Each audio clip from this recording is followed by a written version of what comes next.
I stood in my driveway staring at my house, lit up like a tree in the middle of June. Cars lined both sides of the street, and the sound of music and laughter drifted through the evening air. For a moment, I thought I had the wrong address. But no, this was my home. The home I'd bought with my life savings, the home I'd left 8 months ago when the accident happened. My hands trembled as I reached for my house keys. 8 months of physical therapy, 8 months of learning to walk again, 8 months of fighting to recover from a crash that should have killed me. And not once had my family visited me at the rehabilitation center. They're busy, the nurses would say, trying to be kind. Family can be complicated. Complicated didn't begin to cover it. As I approached my front door, a woman in a flowing dress hurried past me, champagne glass in hand.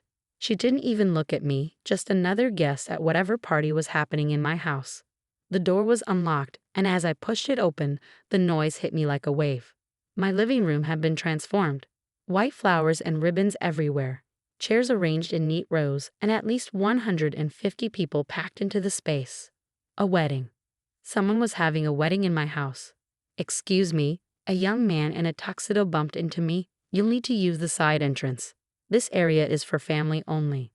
Family only. The irony made me want to laugh. That's when I saw her. My sister Diana, wearing a champagne-colored dress, holding court in the center of the room. She was laughing, that familiar sound that used to mean comfort, but now felt like nails on a chalkboard. "Diana," I called out, my voice barely carrying over the music. She turned, and for a split second, I saw it, the flash of panic in her eyes before she masked it with a smile. "Oh my God," she laughed, but it was forced. "Look who's back from the dead." The people around her turned to stare at me. I must have looked a sight, still thin from months of recovery. My clothes hanging loose on my frame, a slight limp in my walk. "Dead?" I stepped closer. "Is that what you told everyone?" "Well," she waved her hand dismissively, "you weren't exactly responsive. We assumed." "You assumed." My voice was getting louder now. "I was in rehabilitation, recovering from an accident you knew about." The music seemed to fade, or maybe that was just the blood rushing in my ears. More people were turning to watch now, whispers spreading through the crowd like wildfire. "Don't make a scene," Diana hissed, stepping closer. "This is Melissa's wedding day."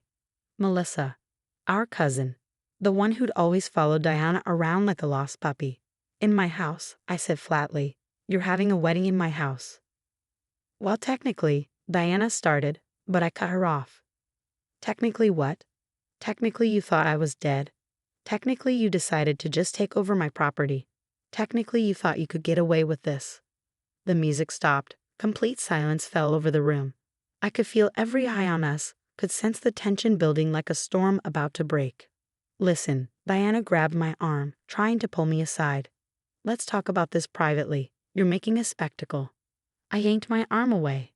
"No, no more private talks. No more secrets. Where's Mom? Where's Dad? Did they know about this too?" As if on cue, our parents emerged from the kitchen. Mom's face went pale when she saw me. Dad just stood there, glass of whiskey in hand, looking like he'd seen a ghost.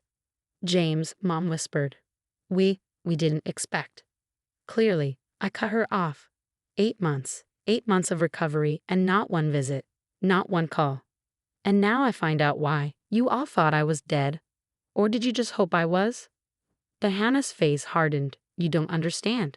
After the accident, when you weren't waking up, we had to make decisions. The house was just sitting here empty." Empty. I pulled out my phone, opening my banking app. Empty except for the mortgage payments I kept making. Empty except for the utilities I kept paying for. Empty except for the property taxes I never missed. The color drained from Diana's face. "You were in a coma." "I was in a coma for 2 weeks," I corrected her. "Then I was in rehabilitation. Learning to walk again, fighting to recover." "Where were you then?" "We thought," Mom started. "You thought what? That you could just take everything I worked for. That you could move in and pretend I never existed." The wedding guests were shifting uncomfortably now. Some were even heading for the door. In the corner, I could see Melissa, the bride, crying into her hands. "You've ruined everything," Diana snapped. "As usual, you couldn't just stay away for one more day." And that's when it hit me.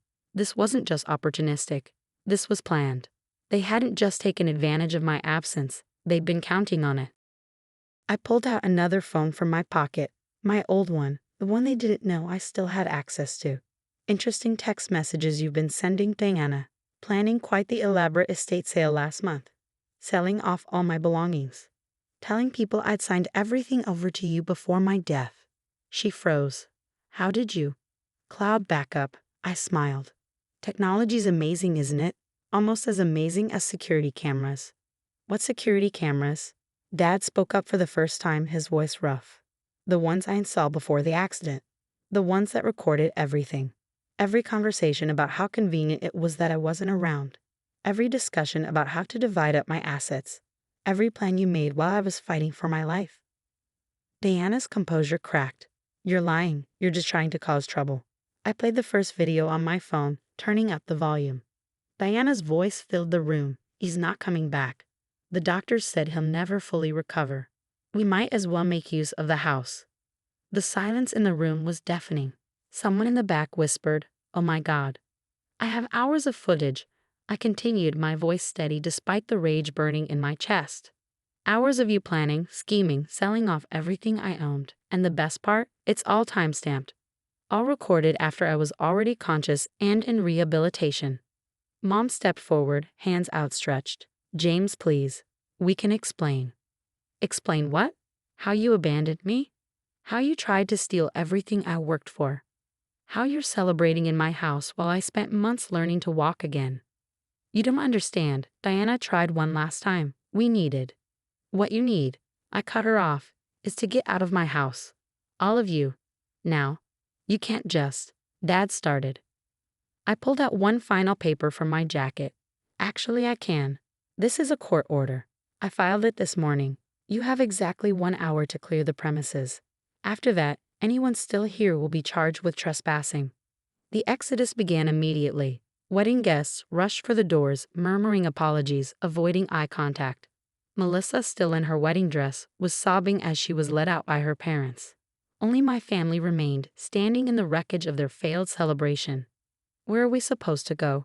Diana demanded, but her voice had lost its edge. That's not my problem, I replied. Just like my recovery wasn't your problem. Just like my life wasn't your problem when you thought I was gone.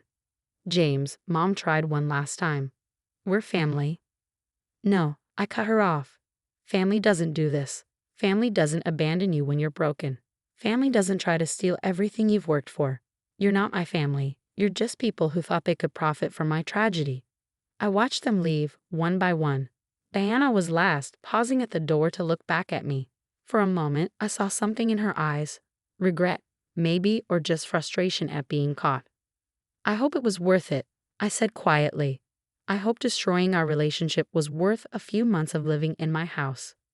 She didn't respond, just turned and walked away, her champagne-colored dress disappearing into the darkness. I stood in my empty living room, surrounded by wedding decorations and abandoned champagne glasses. 8 months of recovery. 8 months of fighting to get back on my feet. And in that time, my family had tried to erase me. But I wasn't erased. I was here, standing in my house, surrounded by the evidence of their betrayal. And tomorrow, when the sun rose, I would begin the process of taking back everything they had tried to steal. The night wasn't over yet. There were still papers to file, locks to change, accounts to freeze. But for now, I just stood there, letting the silence wash over me. Sometimes I realized the family you're born with isn't the family you deserve. And sometimes the greatest strength comes not from forgiveness, but from finally standing up and saying enough. I pulled out my phone one last time, dialing my lawyer's number. It was time to show them exactly who they tried to destroy. The morning after the wedding disaster, I woke up on my couch, the only piece of furniture they hadn't managed to sell. My house felt like a stranger's, stripped of everything that had made it mine. Family photos were gone, replaced with Diana's art. My books, my collections, my life, all sold off piece by piece while I fought to recover. But they'd made one crucial mistake. They'd gotten sloppy with the paperwork. My phone buzzed, a text from my lawyer, Marcus. Documents are ready. They never filed any death certificate or legal transfer of property. Everything they sold was technically theft. I smiled. Diana had always been confident, but never thorough. She counted on my death, not my return. The doorbell rang. Standing there was Emily, my old neighbor, clutching a box. I bought these at the estate sale, she said, not meeting my eyes. Your father said you'd passed away, that they were executing your will. I knew something felt wrong. Inside the box were my mother's old recipes, the ones she'd given me before everything went bad. Before she chose Diana's side in every argument. Before she decided I was the expendable child. They sold everything, Emily continued. Every weekend, more trucks would come. Your sister kept saying how you'd wanted her to have it all. How you'd discussed it before the accident. My hands clenched into fists. Did anyone question it? Some did. Mr. Patterson from across the street tried to contact the hospital, but your family had themselves listed as your only contacts. They controlled all the information. I thanked Emily, took the box, and closed the door. My phone was already filling with messages, family members choosing sides, relatives demanding explanations. Diana had started her own narrative, claiming I was mentally unstable from the accident, that I was confused about property ownership. But she didn't know about my backup plan. I drove to the bank, walked into the manager's office, and laid out the evidence: security camera footage, text messages, bank statements showing I'd never stopped paying the mortgage. This is serious fraud, the manager said, reviewing the documents. They used your supposed death to access accounts, sell property, redirect mail. I want it all frozen, I replied. Every account they touched, every transaction they made. He nodded and started typing. It'll take about an hour to lock everything down. But Mr. Harrison, your sister's been using your address for business operations. She registered a company there. Of course she had. Diana never wasted an opportunity. My phone buzzed again. Mom this time. Please, we need to talk. Your sister was just trying to help manage things while you were gone. I texted back one word: lawyers. Then I drove to the police station. Detective Sarah Chen had been waiting for my call. Pretty elaborate scheme they ran, she said, reviewing the file. Claiming you were dead without a death certificate, selling your belongings, redirecting your mail. We can press charges. All of it, I said. I want all of it documented. She looked up at me. They're your family. Are you sure? Family doesn't do this, I replied. Family doesn't celebrate while you're learning to walk again. Walking out of the station, I saw Diana standing by my car. She'd been crying, her makeup smeared. You have to stop this, she pleaded. You're destroying everything. Like you destroyed my life? I stepped around her. How much did you make selling everything I owned? She grabbed my arm. I had plans. I started a business. I was finally making something of myself. In my house. With my money. While I was in rehabilitation. You were supposed to be gone, she shouted, then caught herself. People were staring. I smiled coldly. That's the problem, isn't it? I came back, and now everyone knows what you did. Mom and Dad will never forgive you for this, she threatened. They never forgave me for anything anyway, I replied, getting into my car. At least this time, I deserve their disappointment. I drove home, but the day wasn't over. My lawyer had been busy, papers drawn up, legal notices prepared. Diana's business registration was being challenged. Every sale they'd made was being traced. My phone kept buzzing, family members choosing sides, old friends expressing shock. But I didn't read them. I sat in my empty house, surrounded by the remnants of their betrayal, and planned my next move. Because this wasn't just about recovery anymore. This was about justice. And I was just getting started. The security cameras were still recording, catching every attempt they made to access the house, every conversation on my porch. Diana came back 3 times that day, each time more desperate than the last. But I didn't answer. Sometimes silence is the best revenge. And tomorrow? Tomorrow would bring a new kind of reckoning. 3 days after the wedding fiasco, the true fallout began. I sat in my lawyer's office, watching security footage from my front porch camera. Diana was there again, this time with Mom, both of them pounding on my door at 7 a.m. They're getting desperate, Marcus said, pausing the video. The bank freeze is hitting them hard. I nodded, looking at the spreadsheet in front of me. The numbers were staggering. $487,000 in sold belongings. My car, my furniture, family heirlooms, all liquidated while I learned to stand again. Another $215,000 had been transferred from my accounts to Diana's new business venture. Your sister's company is completely underwater, Marcus continued. She used your address and identity to secure loans. When we prove fraud, she'll lose everything, I finished. Are you sure you want to go through with this? They're still your family. I thought about the rehabilitation center, about lying there, watching the door, waiting for visitors who never came, about the nurses who became my only support system while my family sold off my life piece by piece. Do it, I said. All of it. My phone buzzed. Dad this time, a voicemail. Son, we need to talk. Your mother's a mess. Diana's losing everything she worked for. We can fix this as a family. As a family, the words made me laugh. I drove home, but something was wrong. Diana's car was in my driveway and the front door was open. I could hear crashes from inside. She was in my living room, throwing what was left of my belongings into boxes. Mom was with her, frantically grabbing anything they could carry. This is breaking and entering, I said from the doorway. They jumped. Diana's face was wild, desperate. These are our things. You can't just take everything away. Your things. I walked to the fireplace where a single photo remained. Me and Diana as kids, before money and jealousy poisoned everything. Like you took everything from me? We thought you were dead. Mom cried, but the lie sounded hollow even to her. I pulled out my phone and played another security recording. Diana's voice filled the room. He's in rehabilitation, not dead. But by the time he recovers, if he recovers, everything will be mine. Mom and Dad already signed off on it. Mom's face crumbled. Diana, you said, you told us. Get out, I said quietly, before I call the police. You can't do this to me. Diana screamed, throwing a vase against the wall. I built something here. I finally had everything under control. Under control? I stepped closer. You mean while I was learning to walk again? While I was fighting through physical therapy? That kind of control? Mom tried to step between us. Please, James, she's your sister. No, I cut her off. A sister doesn't steal everything you own. A sister doesn't celebrate in your house while you're recovering. A mother doesn't abandon her child when he's hurt. We made mistakes, Mom whispered. Mistakes? I laughed. You want to see mistakes? I pulled out more papers, bank statements, transfer records, loan applications, all with forged signatures, all dated while I was in rehabilitation. These aren't mistakes. This is fraud. This is theft.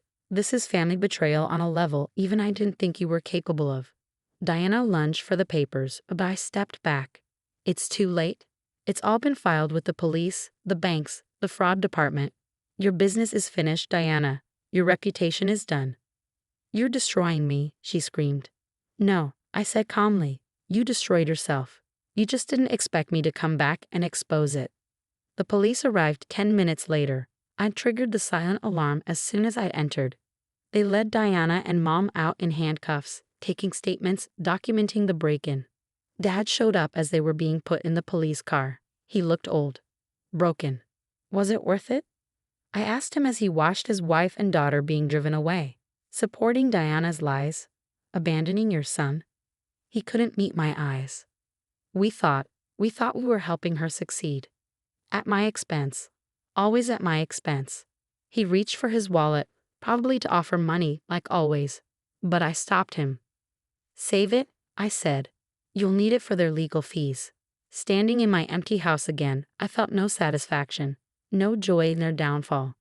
Just a quiet certainty that finally, after all these years, justice was being served. My phone buzzed with a text from Detective Chen. Charges filed. Fraud, theft, breaking, and entering. They're looking at serious time. I didn't respond. Instead, I walked through my empty house, touching the walls, remembering what used to be here. The furniture they'd sold, the memories they'd erased, the life they tried to steal. But they hadn't stolen my strength. They hadn't stolen my resolve. Tomorrow would bring more battles. Legal proceedings, family fallout, the long process of reclaiming what was taken. But for now, in the quiet of my empty house, I felt something I hadn't felt in months. Peace. Because sometimes the greatest victory isn't in forgiveness. Sometimes it's in finally standing up and saying, no more.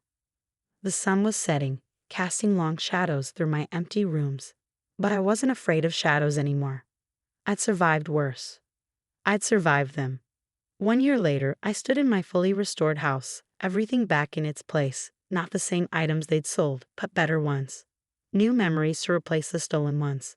The legal proceedings had ended exactly as my lawyer predicted. Diana served 6 months for fraud and theft, with 3 years of probation. Mom got community service for her role in the scheme.